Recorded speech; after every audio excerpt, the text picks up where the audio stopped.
Holder হিসেবে আমাদের সাথে তো ডিসকাশন হওয়া উচিত ছিল। তখন আমরা সবার থেকেই একই ধরনের মানে যারা ডিসকাশনে ছিল একই ধরনের রেসপন্স পেয়েছি যে চুক্তি হওয়ার আগ পর্যন্ত তারা এটাকে নন ডিসক্লোজার রাখতে চেয়েছেন এবং অনেক স্টেক হোল্ডারের সাথেই হয়তো আলোচনা হয় নাই। এবং আমরা এটাকে ক্রিটিক্যালি আমরা পয়েন্ট আউট করেছি যে এনসিপির সাথে আলোচনা না করাটা এটা উচিত হয়নি। এনসিপি সাথে অবশ্যই কনসাল্ট করা উচিত ছিল এবং সামনের দিকেও আমরা এটা জানিয়েছি স্টেক হোল্ডারদেরকে যারা ইনভলভ ছিলেন যে সামনের দিকেও এই ধরনের বড় ডিসিশনের ক্ষেত্রে অবশ্যই আলোচনা করা উচিত। আমি পদত্যাগ করার 2 মাস পরে চুক্তিটা হয়েছে, তো আমার ওই সরকারের দিক থেকে জানার তো আসলে সুযোগ নেই।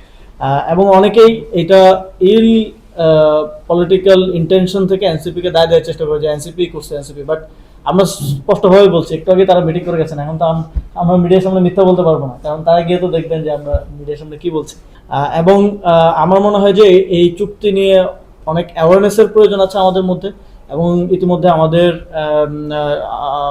সম্মানিত আহ্বায়ক তিনি বলেছেন যে সংসদীয় বিষয়টি নিয়ে আলোচনা হওয়া উচিত, awareness and pros and cons বোঝার জন্য, এবং সাধারণ মানুষকেও আরো আমি দেখছি যে সত্য মিথ্যা অনেক কিছু মিলিয়ে সোশ্যাল মিডিয়াতে টকশোতে বিভিন্নভাবে অ্যাওয়ারনেস প্রয়োজন আর কি। তো এটা ওনাদেরকে আমরা বলেছি যে এটা কমিউনিকেশনটা আরো বেটার ভাবে আপনাদেরও করা প্রয়োজন, ইউএস এম্বাসিও করা প্রয়োজন, যাতে করে ভুল বোঝাবুঝি তৈরি না হয়। তবে কিছু বিষয় আমরা ক্রিটিক্যাল অবশ্যই, এবং সেগুলো আমরা ইন ডিটেইলস তাদের সাথে ডিসকাস করেছি।